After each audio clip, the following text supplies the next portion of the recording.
They say never judge a book by its cover, but my daughter-in-law, Vanessa, did exactly that when she called me just the cleaning lady to her wealthy friends. What she didn't know was that I owned the mortgage to their luxury condo and 51% of my son's company. I spent 30 years scrubbing floors while secretly building an empire worth millions. This is the story of how I finally revealed the truth. And the look on her face was worth every callus on my hands.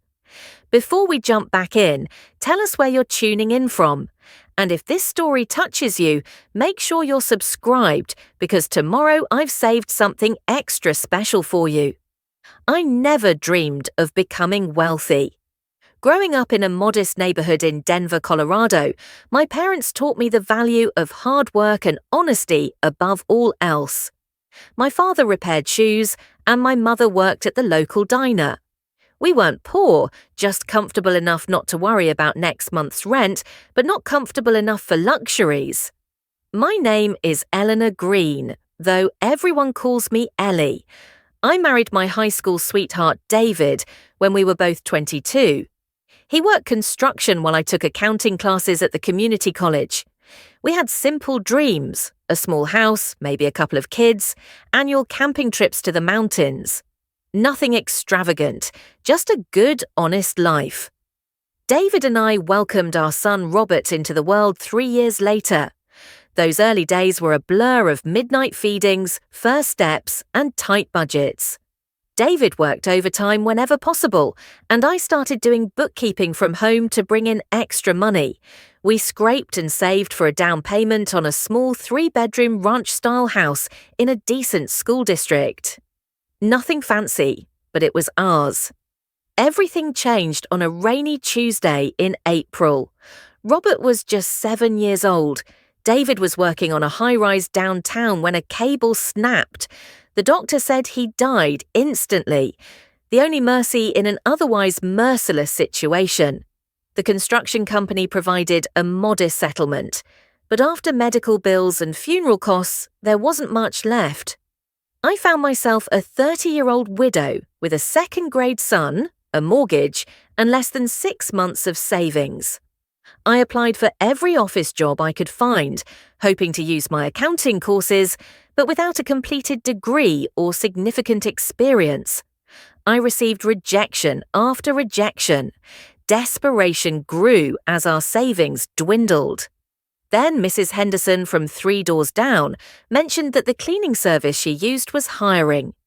"It's honest work, Ellie," she said, patting my hand, "and they pay weekly, and that's how I became a cleaning lady. Sunrise Cleaning Services assigned me to homes in Willow Creek, an affluent suburb with houses 3 times the size of mine. My first day, I stood in a kitchen bigger than my entire living room, staring at appliances that cost more than my car. I swallowed my pride and got to work. The job wasn't glamorous, but it had unexpected benefits. The hours were flexible, allowing me to be home when Robert finished school. The physical work helped exhaust me enough to sleep despite my grief. And most importantly, it paid our bills. "It's temporary," I told myself every morning as I loaded cleaning supplies into my car, just until something better comes along. But something better didn't come along. Months turned into years. Robert grew taller, and I grew more efficient at removing stubborn shower stains and polishing marble countertops to a mirror shine. What my wealthy clients didn't know was that while I cleaned their homes, I was listening and learning. Many of them worked in finance, law, or real estate, and they often took calls while I dusted their offices or vacuumed their living rooms. They spoke freely around me as if I were invisible, just another household appliance that happened to hold a mop. The market's trending down, sell telecommunications and invest in healthcare. One client barked into his phone while I wiped down his kitchen. "That commercial property on Madison is going for half what it's worth." "The owner's desperate after the divorce," another told her colleague as I scrubbed her bathroom tiles. I started taking notes during my lunch breaks, reading financial books from the library, and using a small portion of each paycheck to make modest investments. when Mrs. Blackwell, a financial advisor, left investment newsletters lying around. I'd devour their contents while eating my sandwich in her sunroom. 5 years into my cleaning career, David's life insurance policy finally paid out after a lengthy legal battle with the insurance company. It wasn't a fortune, $100,000, but it was enough to give me options. I could have used it to pursue my accounting degree or open a small business. Instead, I followed a tip I'd overheard from Mr. Peterson, who never noticed me dusting as he loudly discussed an upcoming foreclosure auction on some commercial properties downtown. I formed an LLC just as I'd heard Mrs. Jensen explaining to her daughter during a call I overheard while polishing silver, and purchased a small office building for $85,000. The property needed work, but I'd learned enough from my cleaning clients who flipped houses to know which repairs were essential and which could wait. I used my remaining $15,000 to fix the roof and update the electrical systems, then rented out the spaces to small businesses at rates slightly below market value to ensure full occupancy, all while continuing to clean houses 6 days a week. Robert was 12 by then, entering the age where children become acutely aware of social status. The first time he asked me to drop him off around the corner from school, I felt a sting of shame. "Why?" I asked, though I already knew the answer. He stared at his sneakers, the ones I'd bought on clearance. "The other kids, they know you clean houses. Tommy Jensen called you a maid." I took a deep breath, reminding myself that 12-year-old boys aren't known for their emotional maturity. "And what's wrong with being a maid?" "Nothing," he mumbled. "It's just Mr. Jensen is a lawyer and Mrs. Peterson is a doctor, and Casey's dad owns restaurants. And I clean their houses." I finished for him. "Robert, look at me. There is no shame in honest work ever.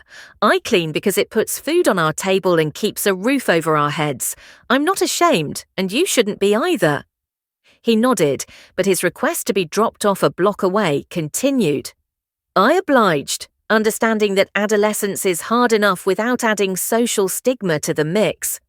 What Robert didn't know, what no one knew, was that my single commercial property had grown to 3, then 5. I'd observed how my wealthy clients leveraged their assets and followed their example, using rental income from one property to secure loans for the next. By the time Robert entered high school, my invisible real estate company, Phoenix Holdings LLC, owned 12 commercial properties across Denver. Yet, I continued cleaning houses, partly because the steady income provided security, partly because I'd developed relationships with my clients, but mostly because I saw no reason to stop. The work kept me grounded. It reminded me daily of the difference between genuine worth and mere appearances. Robert excelled in high school, particularly in business and marketing classes.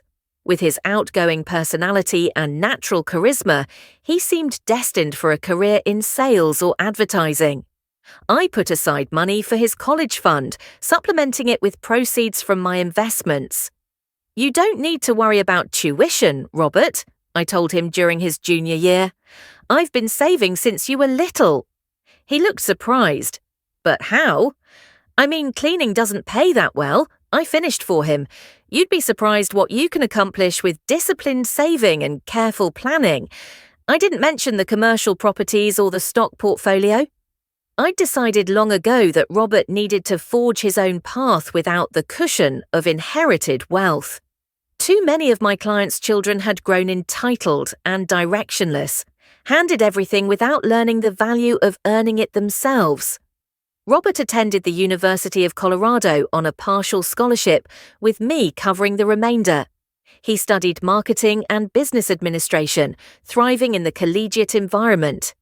During his senior year, he interned at Pinnacle Marketing Group, one of Denver's top agencies. That's where he met Vanessa Taylor. The first time Robert brought her home, I knew she was different from his previous girlfriends. She arrived in a BMW, wearing designer clothes I recognized from cleaning the closets of my wealthiest clients. Her smile was practiced, her handshake firm but brief, her eyes never quite settling on any part of our modest home. "It's lovely to meet you, Mrs. Greene," she said, glancing at a family photo on the wall. "Robert has told me so much about you." "All good things, I hope." I smiled, offering her homemade lemonade. "Of course," she replied, accepting the glass without drinking from it. "He says you've worked in home services for years." "Home services, a polite euphemism for cleaning toilets." "That's right," I confirmed. 20 years now." Something flickered across her face. Surprised perhaps that I would admit it so readily. "That's admirable," she said, staying in the same line of work for so long. "Preparing and narrating this story took us a lot of time. So, if you are enjoying it, subscribe to our channel. It means a lot to us." Now, back to the story. I recognized the tone from my wealthier clients when they felt obligated to compliment something they didn't actually value. "It's honest work," I replied, "and it's allowed me to provide for Robert all these years." Robert jumped in then, clearly uncomfortable with the direction of the conversation. "Mum's the hardest worker I know. She put me through college entirely on her own." Vanessa's perfectly sculpted eyebrows rose slightly. "That's impressive on a cleaner's salary." Before I could respond, Robert changed the subject to their upcoming graduation. I let it go, but I noticed how Vanessa's eyes kept darting around our home, cataloguing our simple furniture, the lack of expensive art, the modest television. After she left, Robert beamed. "Isn't she amazing? Her father's the chief of surgery at Denver Memorial, and her mother runs a successful interior design firm." "She seems very polished," I offered diplomatically. "Her family has a summer home in Aspen," he continued, "and she's already been offered a position at Pinnacle after graduation." I nodded, wondering if Robert had been offered a similar position. He hadn't mentioned one. Over the next year, Robert and Vanessa's relationship intensified. He spent more time at her downtown apartment than at home, and when he spoke of his future plans, they invariably included Vanessa. I kept my reservations to myself, wanting him to make his own choices, even if I questioned whether Vanessa truly saw him or merely the potential she thought he represented. Meanwhile, my investment portfolio continued to grow. Phoenix Holdings now owned 20 commercial properties, including a high-rise downtown that housed several prestigious law firms. I diversified into angel investing using insights gleaned from listening to my clients' business calls to identify promising startups before they hit the mainstream radar. One such investment was in Rapids Marketing, a digital marketing firm founded by two young entrepreneurs I'd overheard Mrs. Lawson discussing while I cleaned her home office. I provided $200,000 in seed funding through my investment company, taking a 30% stake in the business. Within 3 years, RapidScale became one of Denver's fastest-growing agencies. The irony wasn't lost on me when Robert mentioned applying for a position there after his Pinnacle contract ended. "They're incredibly selective," he said over Sunday. "Dinner, the only time I reliably saw him anymore." "But I have an interview next week." I bit my tongue to avoid telling him that I could probably make a call to secure his position. "That's wonderful, honey. I'm sure you'll impress them." It did indeed get the job, though I had nothing to do with it. His talent and experience spoke for themselves. Within 18 months, he had been promoted twice, becoming the youngest account director in the company's history. That's when he proposed to Vanessa.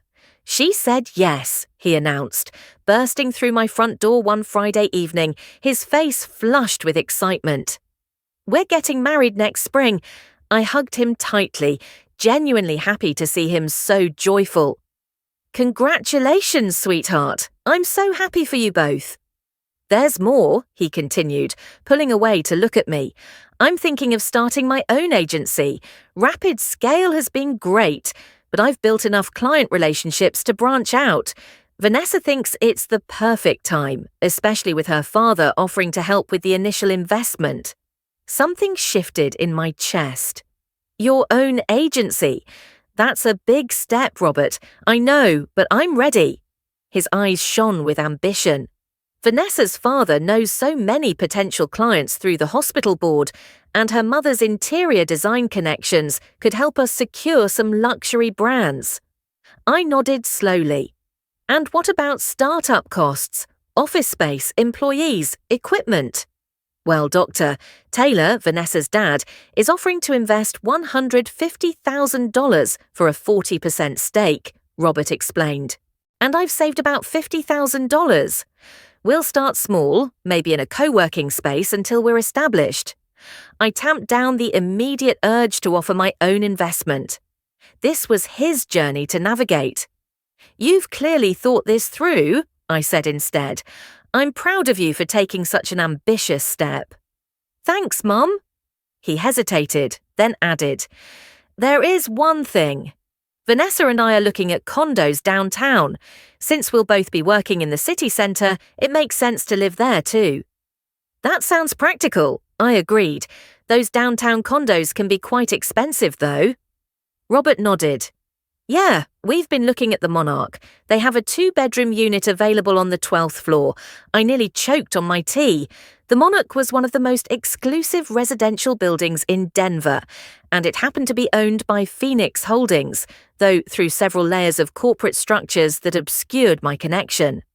The Monarch, I repeated. That's quite upscale. Vanessa loves it, Robert said, not noticing my reaction. And with both our incomes plus the money her parents are giving us as an engagement gift, we can manage the down payment. The mortgage will be steep, but worth it. For the location and amenities, I nodded again, processing this information. The mortgage would indeed be steep, especially from Woodland Financial, the lending institution that provided financing for Monarch residents and in which I held a significant investment stake. Just be careful not to overextend yourselves, I cautioned. New business, new home. That's a lot of financial pressure all at once. He smiled confidently. We'll be fine, Mom. Vanessa has excellent financial sense, and once Summit Marketing takes off, money won't be an issue. Summit Marketing, so he'd already named his new venture. The next 6 months passed in a whirlwind of wedding planning and business development. Robert secured an impressive roster of initial clients, many through Vanessa's family connections, and officially incorporated Summit Marketing. He leased office space in the Peterson Building, another Phoenix Holdings property, though he had no idea, and hired 4 employees to start. Meanwhile, Vanessa took charge of wedding preparations, selecting the prestigious Carter Museum for the ceremony and reception. When Robert tentatively mentioned the cost, she waved away his concerns. Daddy says he'll help if we need it, she assured him. Besides, we need to make the right impression. Half of Denver's business elite will be there. Think of the networking opportunities. I was included in some of the wedding planning, primarily for appearances rather than input. During one cake tasting, while Robert stepped away to take a business call, Vanessa turned to me with a practiced smile. I hope you don't mind that we've arranged for a makeup artist and stylist for you on the wedding day, she said. We want everyone looking their best for the photos. I maintained my composure. That's thoughtful of you. And about your outfit, she continued. I took the liberty of selecting a mother of the groom dress. It's simple but elegant. Nothing too. She paused, searching for the right word. Flashy, as if a cleaning lady might show up in something inappropriately ostentatious. I'm sure whatever you've chosen will be lovely, I replied, silently amused at the irony.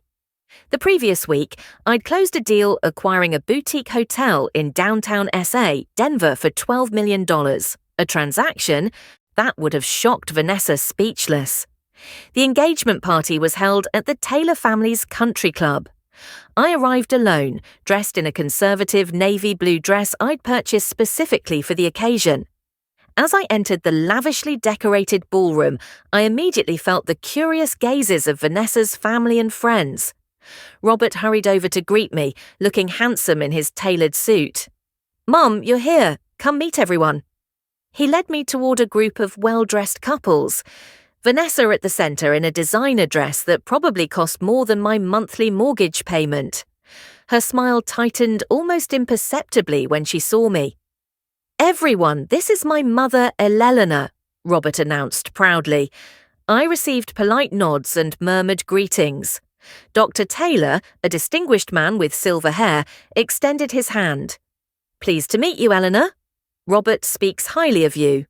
"The pleasure is mine," I replied, shaking his hand. "You've raised a wonderful daughter." Mrs. Taylor, elegant in a red cocktail dress, gave me a practice smile. "Thank you. We're delighted to welcome Robert into our family." The conversation flowed around general topics until a woman in the group, one of Vanessa's aunts I gathered, asked the inevitable question. "And what do you do, Eleanor?" Before I could answer, Vanessa interjected smoothly. "Ellie has worked in residential services for many years. She's very dedicated to her career. Residential services, the euphemism, had evolved." "I'm a cleaning professional," I clarified, meeting the woman's eyes directly. "I've run my own residential cleaning business for over 25 years. A momentary silence fell over the group. I saw the flicker of embarrassment cross Robert's face before he mastered it. "Mum's the hardest working person I know," he added quickly. "She put me through college on her own." Dr. Taylor nodded approvingly. "That shows remarkable character. Starting from humble beginnings makes success all the sweeter, doesn't it, Robert?"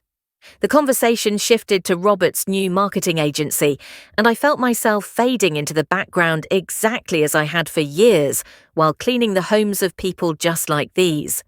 They spoke around me, through me, but rarely to me directly. Later that evening, I overheard Vanessa speaking to her mother near the ladies' room, unaware of my presence in one of the stalls. "Did you see her handbag?" Vanessa whispered. "It's from Target." "Target Mom." "She seems like a nice woman," Mrs. Taylor replied diplomatically. "Very unpretentious." "It's embarrassing," Vanessa continued. "Robert's done so well for himself despite his background. But every time his mother shows up in her sensible shoes and department store clothes, it's like a glaring reminder." "Darling, not everyone has our advantages," Mrs. Taylor said soothingly. "And it speaks well of Robert that he remains close to his mother despite the social disparity." I know. And I don't mind her personally. She's sweet in that working class way, but the Hendersons will be at the wedding. The Hendersons' mum. What if they recognise her as the woman who used to clean their guest bathrooms? I stepped out of the stall then, causing both women to freeze in mortification. I washed my hands calmly, dried them with a paper towel, and turned to face them. "The Hendersons were always very kind employers," I said pleasantly. Mrs. Henderson particularly appreciated how I organised her linen closet. "Good evening, ladies." I left them standing there speechless and returned to the party with my head held high. But inside, something had shifted. For years, I'd maintained my cleaning career partly out of principle, the belief that honest work deserved respect regardless of social status. I'd hidden my wealth to ensure Robert developed his own work ethic and sense of self-worth. But now I wondered if I'd taken the charade too far. Had my silence about my financial success inadvertently contributed to the very attitude I deplored, the notion that a person's worth was tied to their visible wealth and status? As I watched Robert and Vanessa circulating among the guests, I realised that perhaps it was time for Eleanor Greene, cleaning lady, to introduce the world to Eleanor Greene, businesswoman and investor. But not quite yet. First, I needed to understand exactly what I was dealing with. 2 weeks after the engagement party, I received an unexpected phone call from Dr. Taylor. "Eleanor, I hope I'm not disturbing you," he began, his tone cordial but businesslike. "Not at all," I replied, surprised by the contact. "What can I do for you?" "I wanted to discuss Robert's business venture," he said. "As his primary investor, I'm naturally concerned about protecting my investment. Primary investor, as if Robert's $50,000 and his own sweat equity counted for nothing." "I understand. I said neutrally. The thing is, Doctor, Taylor continued, I've been reviewing the business plan, and frankly, I'm not convinced Robert has the experience necessary to run an agency of this caliber. I'm considering bringing in a more seasoned executive as CEO. I felt a flare of maternal protectiveness. Robert has been in the industry for years. He's extremely capable. I'm sure he is for his age, Dr. Taylor replied with a hint of condescension. But Summit Marketing is positioning itself to serve high net worth clients and luxury brands. The leadership needs to reflect that level of sophistication. I understood immediately what he was implying. Robert, with his cleaning lady, mother, and modest upbringing, lacked the pedigree Doctor Taylor deemed necessary. Have you discussed this with Robert? I asked, keeping my voice steady. Not yet. I wanted to speak with you first as a courtesy. He respects your opinion, and I thought perhaps you could help him see the wisdom in this arrangement. He would remain as creative director, of course, a very prestigious position. I took a moment to compose my response. Dr. Taylor, while I appreciate your concern, I believe Robert should make this decision himself. It's his company after all with my financing. He reminded me, Look, Eleanor, I understand you want what's best for your son. We both do, but the business world can be unforgiving, especially to those who aren't. Well, let's say properly connected. I'm trying to protect Robert from failure. I see, I said quietly. Thank you for your concern. After hanging up, I sat motionless at my kitchen table. So this was how it would be. Robert would build the business with his talent and dedication only to have control wrested away because he didn't come from the right background because his mother cleaned houses for a living. The irony, of course, was that I could buy Summit Marketing 10 times over without blinking. I could purchase Dr. Taylor's entire medical practice if I wished. But revealing that now would only humiliate Robert, making him feel that his achievements weren't his own. I needed a more subtle approach. The next day, I called a meeting with my financial team, the small group of professionals who managed my various business interests while maintaining absolute discretion. We gathered in a private conference room at my downtown office building, a space I rarely visited, but maintained for exactly this type of situation. I need information on Summit Marketing, I told them. Specifically, their lease agreement at the Peterson building, their banking arrangements, and any outstanding loans or credit lines. My chief financial advisor, James Holloway, raised an eyebrow. That's your son's company, isn't it? It is, I confirmed, and I need to know exactly where they stand financially without anyone, including Robert, knowing I'm asking. Within 48 hours, I had a complete picture. Summit Marketing was paying market rate for their office space. No special treatment, as I'd always instructed my property managers regarding any business connected to me personally. They had a business account with First Denver Bank, where Vanessa's uncle served on the board and had recently applied for a $200,000 credit line for equipment and expansion. Most concerning, Dr. Taylor's investment came with conditions Robert hadn't mentioned to me. Quarterly performance reviews by an outside consultant of Dr. Taylor's choosing, and a clause allowing him to appoint a CEO if certain performance metrics weren't met within the first year. Robert had essentially signed away his control of his own company. I spent the next day considering my options. I could simply tell Robert who I was and offer to buy out Dr. Taylor's investment. But that risked undermining his confidence and independence. I could anonymously invest through one of my holding companies, diluting Dr. Taylor's ownership stake, or I could wait and watch, stepping in only if necessary. Before I could decide, Robert called, his voice tight with suppressed emotion. Mum, can I come over tonight? I need to talk to you about something. When he arrived, his normally confident posture was slumped, his expression troubled. I made us both tea, a ritual from his childhood whenever he was upset, and sat beside him at the kitchen table. What's wrong, sweetheart? He stared into his mug. Dr. Taylor wants to bring in a new CEO for Summit. Says, I'm not experienced enough to lead the company." The air quotes were audible in his tone. "What about your agreement? Doesn't your contract protect your position?" Robert laughed bitterly. "Turns out there's fine print I didn't notice. He can replace me if we don't hit certain revenue targets in the first year, targets that weren't explicitly stated in the original business plan." "And what does Vanessa say about this?" He sighed heavily. "She thinks her father is right. Says it will take the pressure off me and let me focus on the creative side." He ran a hand through his hair in frustration. "But it's my company, Mom, my vision. I don't want to be sidelined in my own business." I reached across the table to cover his hand with mine. "Then don't let them sideline you." Easy to say. Dr. Taylor's investment is keeping us afloat until we build a stronger client base. Without it, I'd have to lay off staff or take out a massive loan. Or find another investor, I suggested. Robert shook his head. "With the economy as it is, unlikely, and even if I did, Doctor, Taylor could make things difficult. He has connections throughout Denver's business community." I considered my next words carefully. "Robert, throughout your life, I've tried to teach you that a person's worth isn't determined by their bank account or social standing. That honest work, whatever form it takes, deserves respect." "I know, Mom, and I believe that." "Do you?" I asked gently.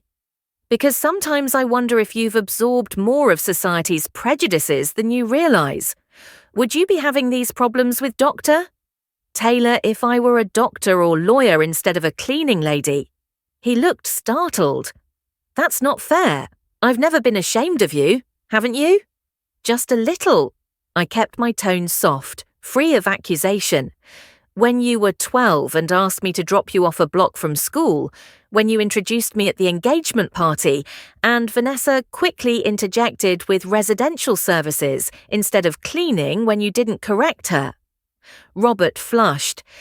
"That's different. I was just trying to manage perceptions. I suggested present yourself in the best possible light for your future in-laws and business associates." He had the grace to look ashamed. "Maybe." "I'm sorry. Don't apologize to me, Robert, but ask yourself this. If you're willing to let others diminish me to elevate yourself socially, what else might you compromise?" He sat with that question for a long moment, his expression troubled. Finally, he looked up, determination replacing the defeat in his eyes.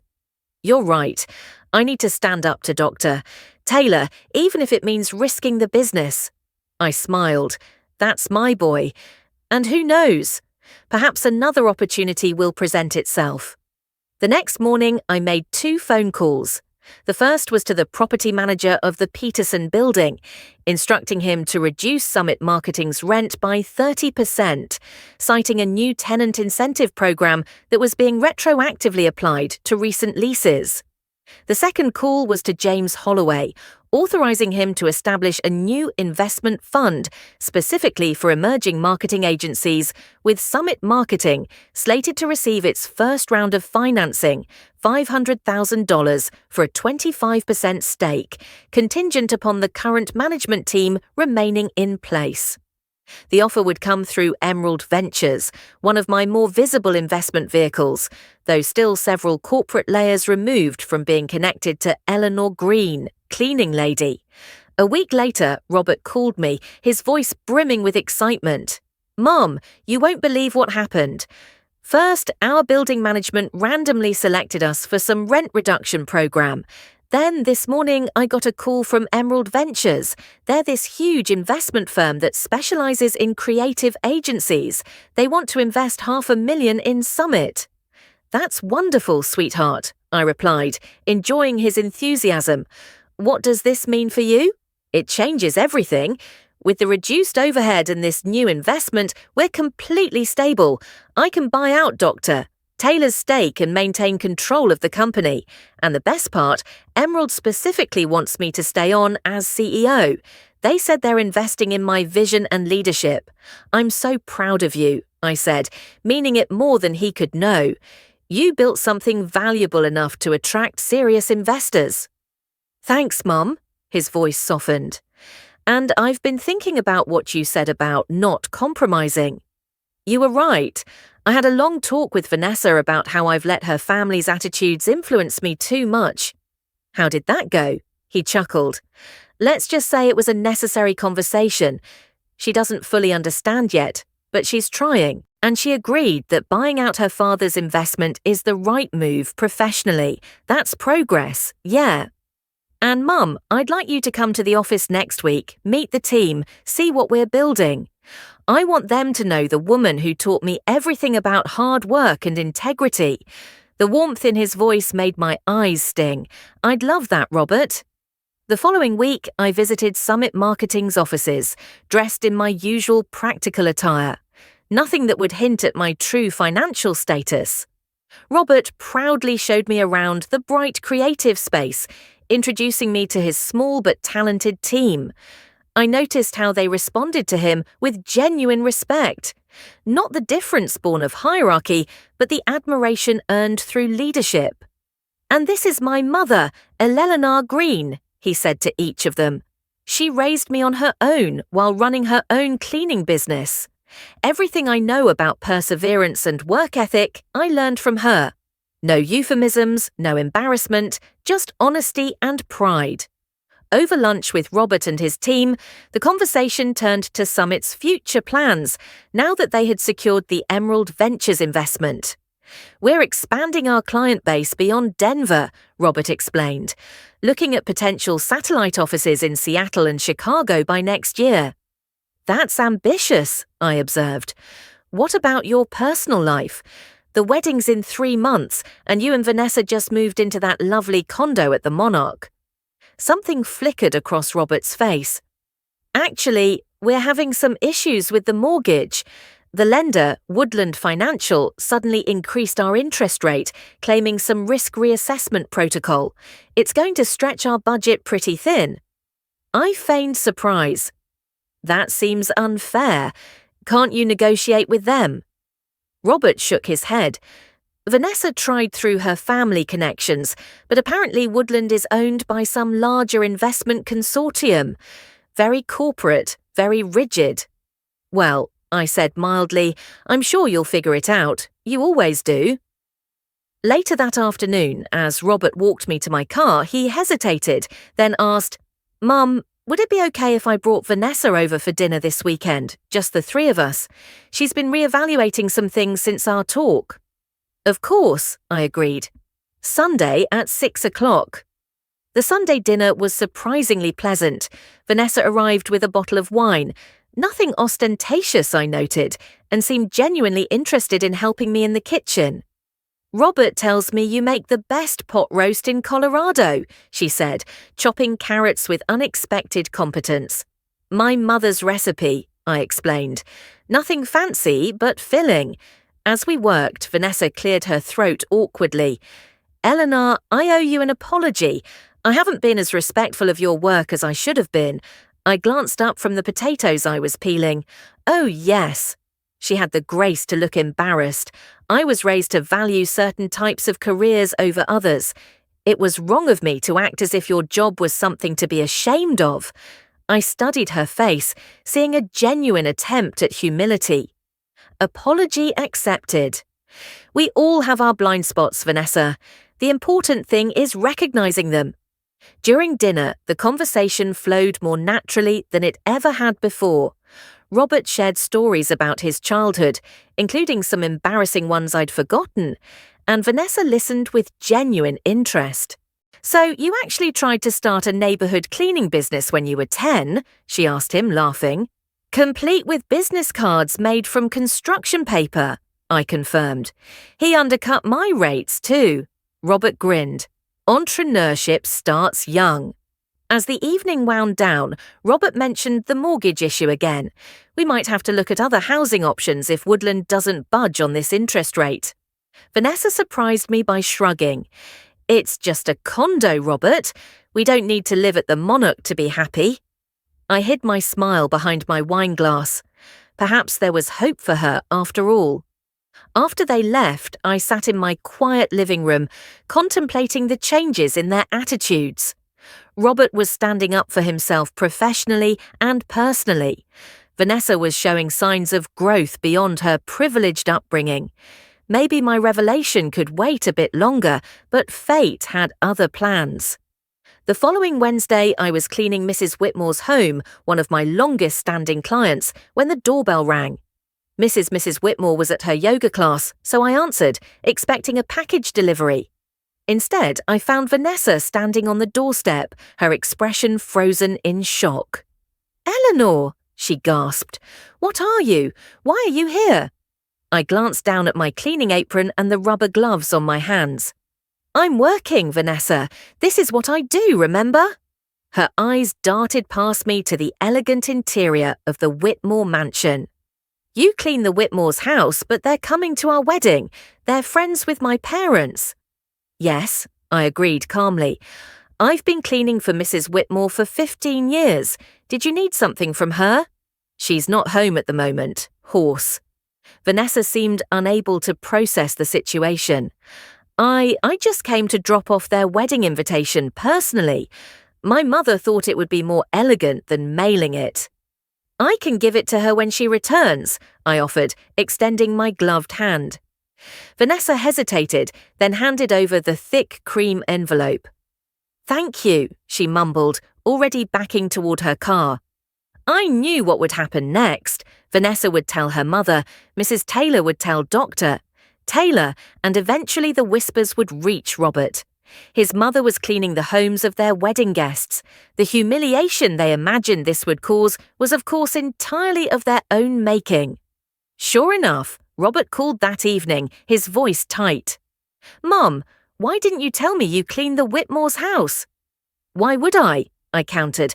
"I cleaned dozens of homes. Should I provide you with a complete client list?" "That's not the point." He sounded frustrated.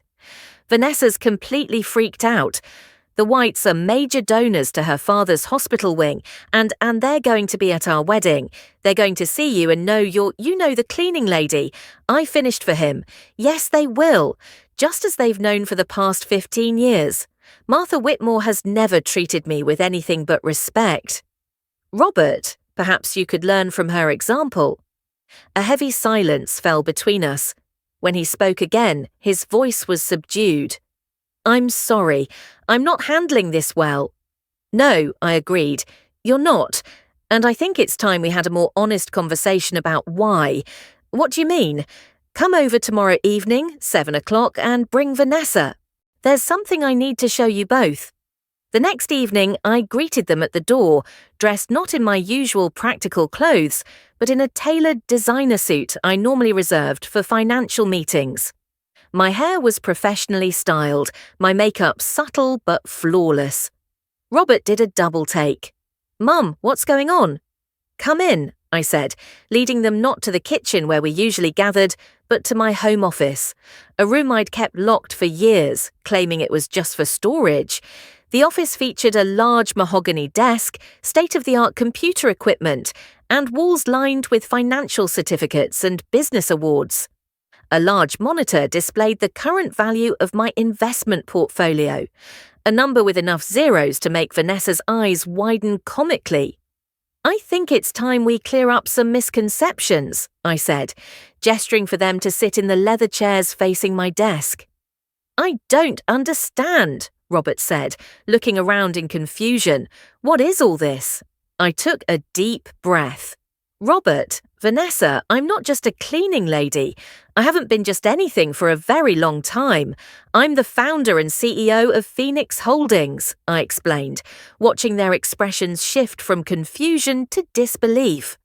"I own 27 commercial properties throughout Denver, including the Peterson building where Summit Marketing is located.